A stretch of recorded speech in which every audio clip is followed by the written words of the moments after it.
Mi nombre es Juan, y soy de Coyolito, un pueblo pequeño y olvidado en Puebla.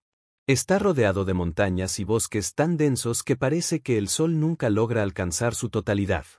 La gente de aquí no habla mucho con forasteros, y los pocos que llegan se van rápidamente, atraídos por el aire pesado de este lugar. No es un pueblo de riquezas ni de gente afortunada. Es un lugar donde los días se arrastran lentos, y las noches son largas y cargadas de misterio. Y sí, como muchos otros pueblos de este país, tiene su propia leyenda, la más temida de todas, la del chupacabras. Mi familia ha vivido aquí por generaciones, pero fue solo cuando yo era niño que empecé a entender lo que realmente significa esa historia. Al principio, solo la escuchaba en las voces de los abuelos, cuando se reunían en las noches alrededor del fuego a contarnos relatos de miedo, para que no saliéramos después del anochecer.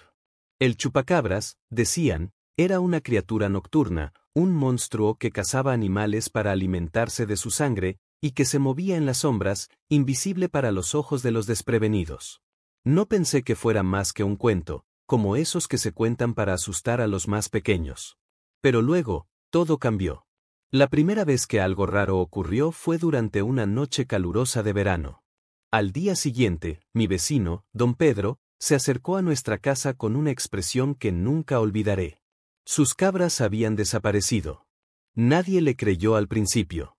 Después de todo, las cabras suelen ser animales inquietos y escurridizos. Pero cuando don Pedro nos mostró lo que había encontrado, un escalofrío recorrió mi espalda. Las cabras estaban muertas. Eso no era lo peor. Lo peor era que no había sangre. No quedaba ni una gota de su interior.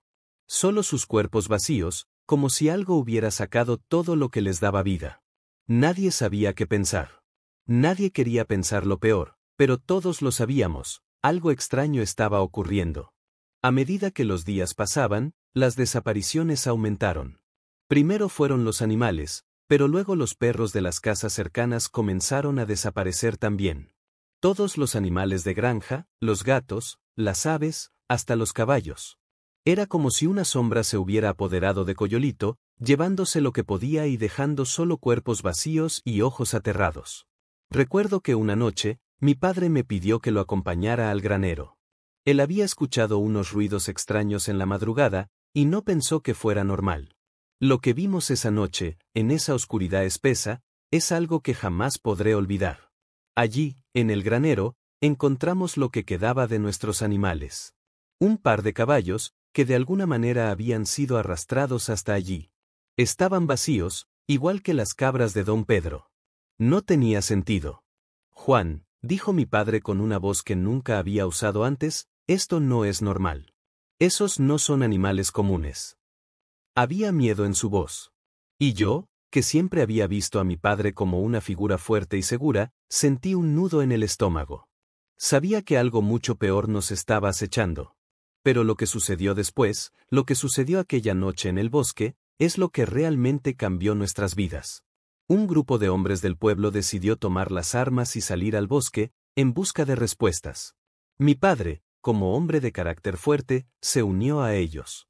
Nadie quería quedarse atrás, todos querían saber qué estaba causando tanta destrucción.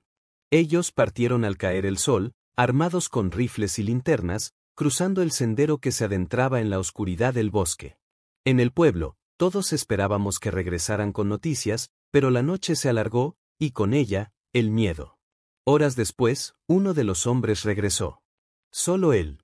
Estaba cubierto de tierra, con los ojos desorbitados, como si hubiera visto el mismo infierno. No podía hablar, solo balbuceaba palabras incomprensibles. Con esfuerzo, logré entender algo, nos vio. Estaba allí, en el bosque, uno por uno, nos fue llevando. Cuando me di cuenta, ya era tarde. Nadie quería preguntarle más. Sabíamos que algo terrible había sucedido, algo que no se podía nombrar. Mi padre no regresó esa noche. Pasaron horas, días, y nada. Al final, su cuerpo fue encontrado en el bosque, en el mismo lugar donde los hombres habían desaparecido. Estaba despojado de toda sangre. Solo quedaba su cuerpo vacío, como el de los animales que habían muerto. Algo lo había atrapado, algo que no podía ser humano. Desde esa noche, el pueblo cambió para siempre. Nadie osaba salir después del anochecer. Las puertas y ventanas se cerraban al caer la luz del sol. Nadie quería hablar del chupacabras, pero todos sabíamos que estaba allí, acechando, esperando a que alguien más cayera en sus garras. Las desapariciones se hicieron más frecuentes. Ya no solo eran animales. La gente desaparecía. Todos se miraban con desconfianza, con miedo. Y esa sensación de ser observados, de no estar solos, se apoderaba de nosotros incluso cuando estábamos en nuestras casas. La noche nunca fue igual después de esa tragedia. Una tarde, decidí ir al bosque por mi cuenta. No sabía si lo hacía por miedo o por desesperación, pero algo dentro de mí me impulsó a hacerlo.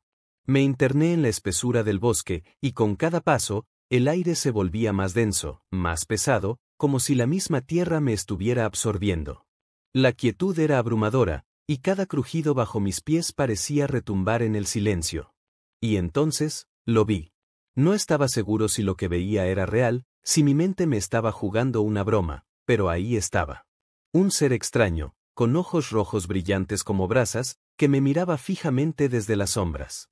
Su cuerpo no era humano, ni animal. Era algo intermedio, algo que no pertenecía a este mundo. El miedo me paralizó. Mis piernas se quedaron clavadas en el suelo, incapaces de moverse. La criatura comenzó a acercarse, y su risa, una risa grave y casi susurrante, se coló en mi mente. No deberías estar aquí, parecía decirme, como si mi presencia fuera una ofensa para ella. Finalmente, logré correr. No sé cómo, pero mis piernas respondieron y corrí con todas mis fuerzas, sin mirar atrás. El bosque parecía cerrarse sobre mí, y aunque sabía que no debía detenerme, algo me decía que si lo hacía, nunca saldría de allí. Regresé a casa, exhausto, con la mente llena de imágenes y sonidos que aún me atormentan. Desde aquella noche, nada ha vuelto a ser igual en Coyolito. La gente ha comenzado a abandonar el pueblo. Los que se quedan, viven con el temor constante de que el chupacabras regrese. Yo soy el último de los que aún quedan, el único testigo de lo que ocurrió, y de lo que sigue acechando en las sombras de este lugar olvidado por todos. Si alguna vez te atreves a visitar Coyolito, no sigas el camino hacia el bosque. No mires hacia las sombras. Porque lo que acecha en ellas no es solo una leyenda, sino una realidad mucho más oscura y peligrosa de lo que cualquiera podría imaginar. Recuerda, el chupacabras no olvida. Y cuando regrese, no habrá nadie para contarlo. Solo quedarán los ecos del miedo y las sombras.